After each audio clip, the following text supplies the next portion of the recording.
Right now, as you're reading this, glucose may be circulating through your bloodstream at levels that are quietly damaging your blood vessels, inflaming your tissues, and accelerating cellular aging in ways that most people won't detect for years.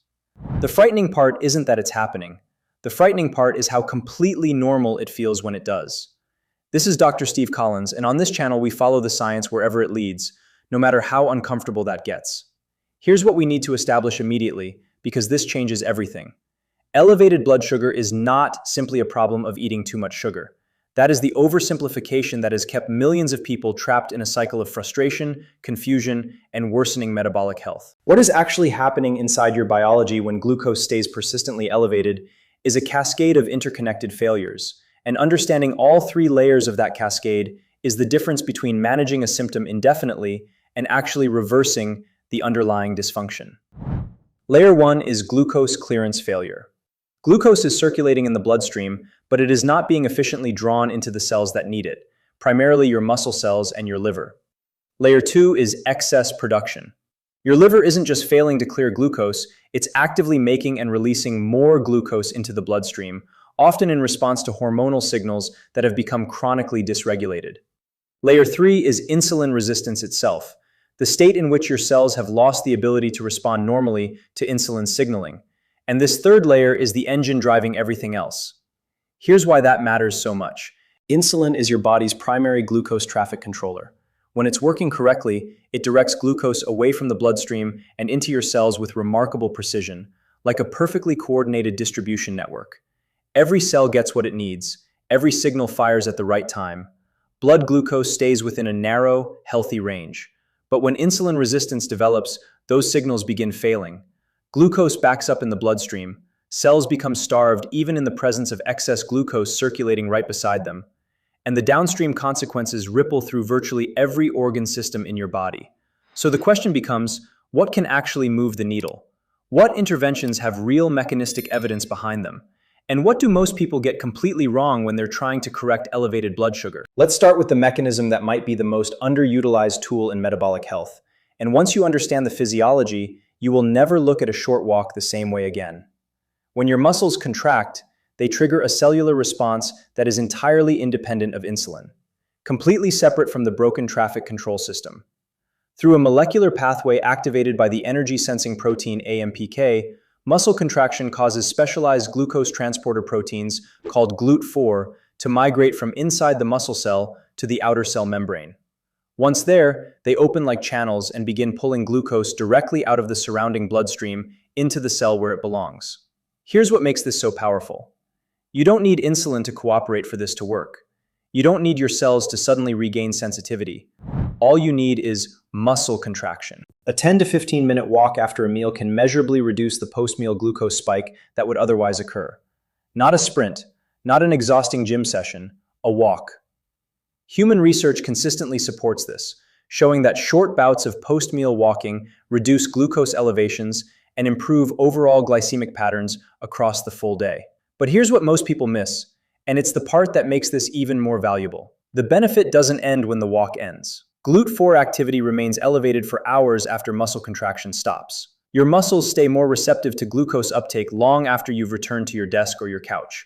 So you're not just getting a temporary in-the-moment effect. You're creating a window of improved metabolic flexibility that persists and compounds if you establish it consistently. Now watch this, because this is where the science gets genuinely surprising. What if walking isn't accessible to you right now? What if joint pain is an issue, or you're in the middle of a workday, or you're stuck in a seat for hours at a time? This is where one of the most overlooked muscles in your entire body becomes extraordinarily relevant. Deep inside your calf is a muscle called the soleus. Unlike most muscles, which are primarily fast twitch and fatigue rapidly, the soleus is built for sustained, low-intensity, high-endurance activity. It has a unique metabolic profile that allows it to generate significant local glucose oxidation with very little effort and virtually no fatigue. Researchers have shown that repeatedly raising and lowering your heels while remaining seated, a protocol now called the soleus push-up, can substantially increase local glucose uptake and oxidative metabolism in that tissue, which means you can meaningfully improve your body's metabolic response to blood glucose while sitting completely still in a chair, without any equipment, without any special conditions. That is not a gimmick. That is legitimate, documented physiology? Tell us in the comments. Before today, did you know that seated muscle activation could directly impact blood glucose? Because your answer tells us a great deal about what the mainstream conversation is missing and what's being left on the table by millions of people who are trying every intervention except the right ones. And let's be precise about what the science actually says here.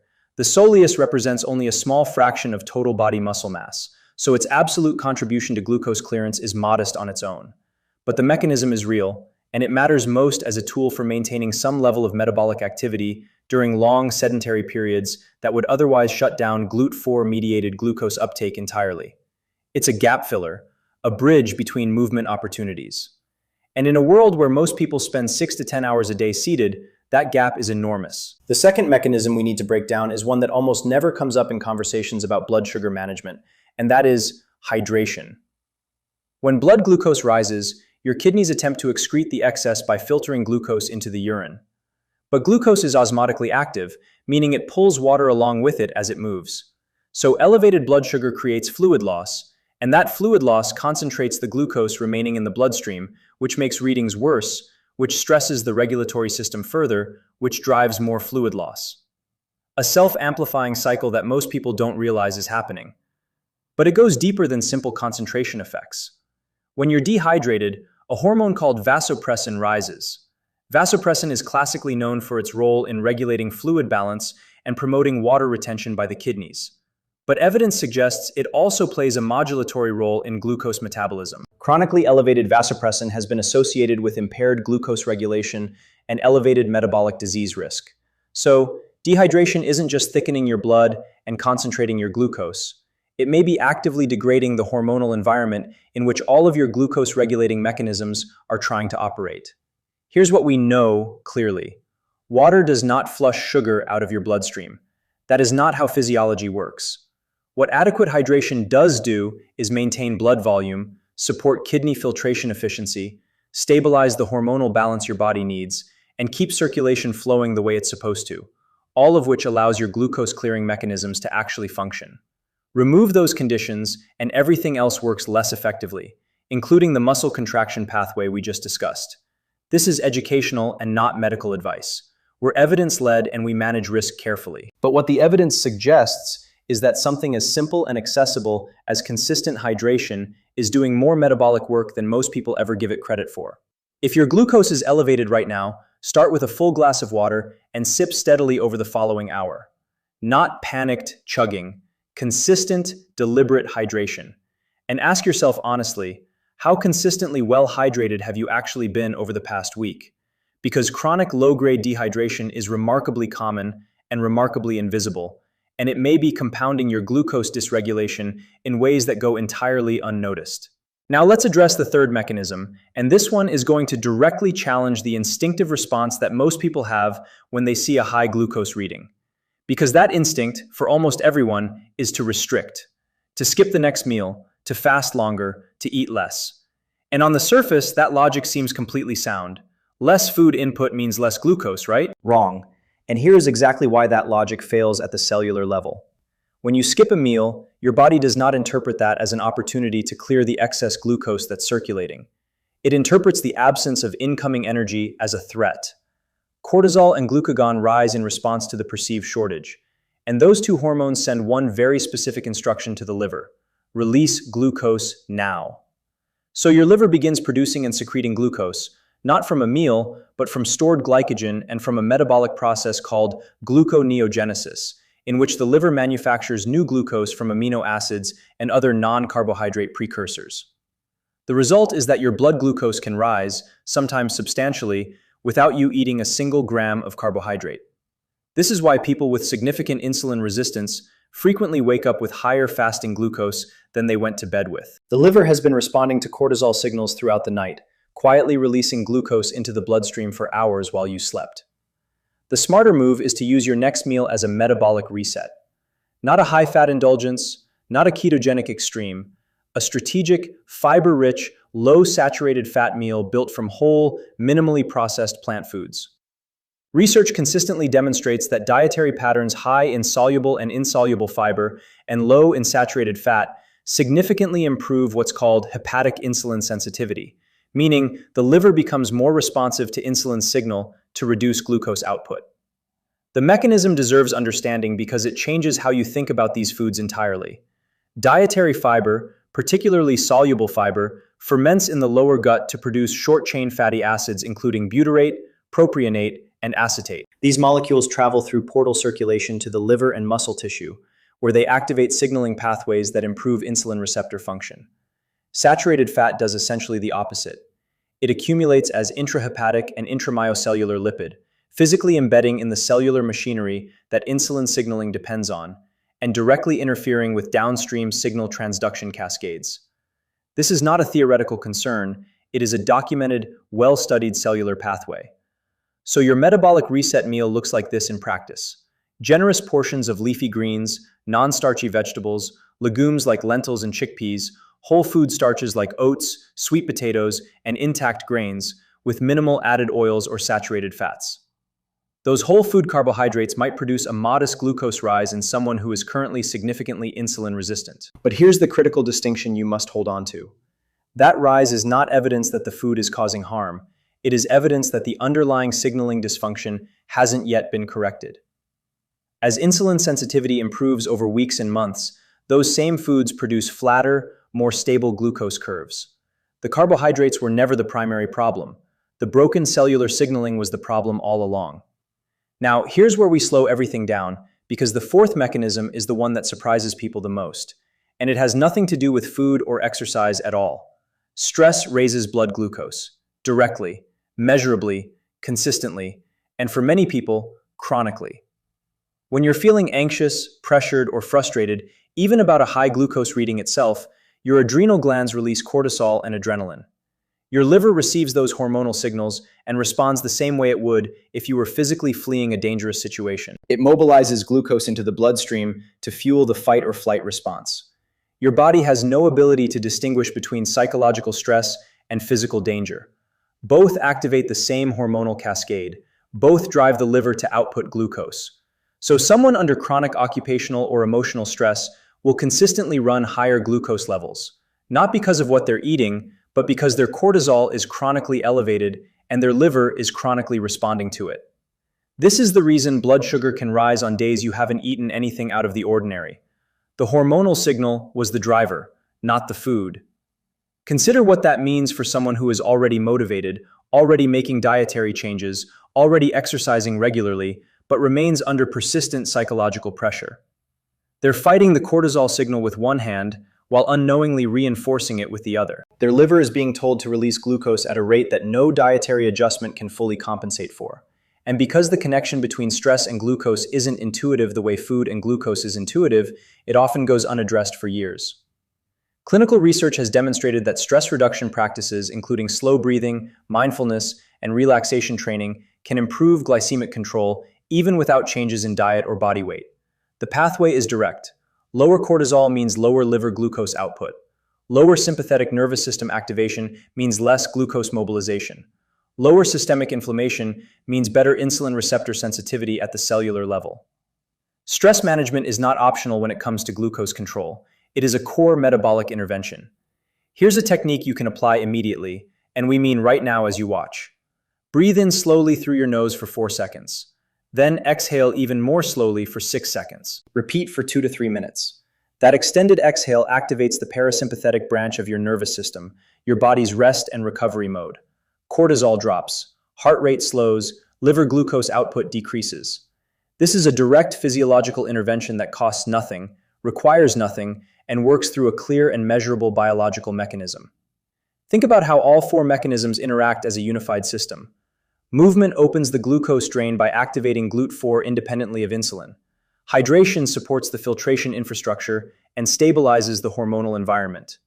Nutrition removes the intracellular lipid accumulation that's jamming insulin signaling at its source. And stress reduction turns down the cortisol signal that's driving the liver to continuously manufacture and release glucose regardless of what you've eaten. These are not isolated tactics.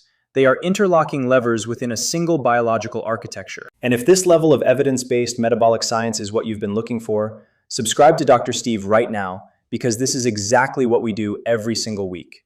The fifth and final mechanism isn't the one that gives you the fastest result, but it's the one that ensures every result you gain is real, durable, and self-reinforcing. And that is systematic tracking of your fasting glucose over time. Fasting glucose is uniquely revealing as a biomarker because it measures what your liver did overnight, in complete silence, in the complete absence of food or exercise input. The only variable at the moment you wake up and take that reading is your underlying metabolic state. If your fasting glucose trends downward consistently over weeks, it means your liver is becoming more sensitive to insulin. It's producing less glucose overnight. The root cause dysfunction is genuinely improving, not being masked or compensated for. Track consistently, but without obsession. What you're actually looking for are patterns across your own biology, not individual data points that fluctuate day to day and create unnecessary anxiety. Does your fasting glucose rise following meals that were high in saturated fat? Does it improve on days when you walked after dinner? Does it climb during weeks of elevated work stress or disrupted sleep? That pattern data is irreplaceable because it shows you your specific metabolic responses, not a population average from a clinical trial. Your own biology in real time responding to your specific decisions. And as that pattern data accumulates, something fundamental shifts in how you make decisions. You stop guessing. You stop applying generic recommendations and hoping they happen to fit your situation. You start making choices informed by actual evidence about your own body, and the results that follow are categorically different from anything you can achieve through generic advice alone. What is your current fasting glucose trend right now? Is it moving in the right direction this month? Leave that number in the comments because it tells us a great deal about where your hepatic insulin sensitivity currently stands, and we want to help you understand what it means for your clinical trajectory. Here's the broader picture when all 5 mechanisms work together. When you're moving consistently, staying well hydrated, eating fiber-rich whole food meals, actively managing your stress response, and tracking your patterns over time, the transformation that occurs isn't just a reduction in glucose numbers. It's a fundamental shift in metabolic resilience. Meals that once caused anxiety become predictable and stable. Energy becomes more consistent throughout the day. Inflammatory markers begin declining. Cognitive clarity often improves in ways that are difficult to attribute to any single change. Sleep quality gets better. The entire system starts working the way it's designed to. Here's what we know clearly from the evidence. Muscle contraction drives insulin-independent glucose uptake through GLUT4 translocation. Hydration stabilizes the hormonal and filtration environment that glucose clearing depends on. Fiber-rich whole food nutrition restores hepatic insulin sensitivity through gut-derived short-chain fatty acid signaling. Stress reduction lowers the cortisol-driven glucose output that no amount of dietary restriction can fully override on its own. And pattern tracking converts your own body into a source of precise, actionable metabolic intelligence. What all of this suggests is that chronically elevated blood sugar is not a fixed destination. It is a signal from a biological system that has gone out of calibration, and that recalibration is possible through systematic, evidence-informed, multi-mechanism intervention. One risk worth staying aware of: the temptation to address one lever while ignoring the others. Exercise without managing saturated fat intake and chronic stress will produce limited and frustrating results, because the lipid burden and cortisol load will continue interfering with insulin signaling, regardless of how much movement you add. The whole system has to shift together for the results to become sustainable. But here's the question we're leaving you with today. What if the inflammation that's sustaining your insulin resistance isn't coming primarily from your diet at all? What if there is a source of chronic inflammatory signaling operating below your awareness, entirely unrelated to what you ate today or yesterday, that is continuously pushing your cells deeper into insulin resistance? A source that sits silently in the background and undermines every effort you make through diet and exercise alone. And the origin of that inflammatory signal is almost certainly not what you're expecting. Subscribe to Dr. Steve so you're there when it drops. Because that missing piece of the metabolic puzzle is the one that most people spend years searching for without ever finding. And we have the science to show you exactly where it's coming from and exactly what to do about it.